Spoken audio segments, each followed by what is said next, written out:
Guys, palagi ko talagang ginagawa ito sa cellphone ko para iwas lag at iwas hang ng cellphone. Para paglilinis ng lag at hang ng cellphone, pindutin yung Google Chrome.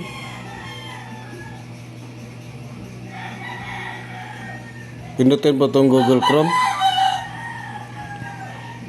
Tapos, pindutin itong tatlong dot sa may bandang taas. At pindutin natin itong dito settings. Tapos punta tayo sa site settings. Ito guys, pindutin site settings. Scroll up ulit. At itong data stored, pag pinut natin ito, dito natin makikita yung mga website na nabibisita natin. Itong mga ito guys, ito yung magiging dahilan ng pagka o paglag ng ating cellphone. Maghahang ito, kaya kailangan tanggalin ito lahat, linisin ito. Kaya pindutin natin itong delete all data. Yan, tapos delete. Pipindutin natin itong delete.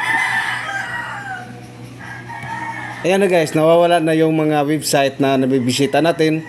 At ito na yung makikita natin, files saved by websites appear here. Mga files o mga website po, mag-a-appear po yan dito. Kaya yun ang ginawa natin, dinidelete natin yung mga yun at iwas para matatanggal at mawawala na po yung mga lag ng ating cellphone. Sana po nasundan nyo ang simpleng tutorial na ginagawa po natin guys. Makakatulong po ito sa ating lahat. Maraming salamat.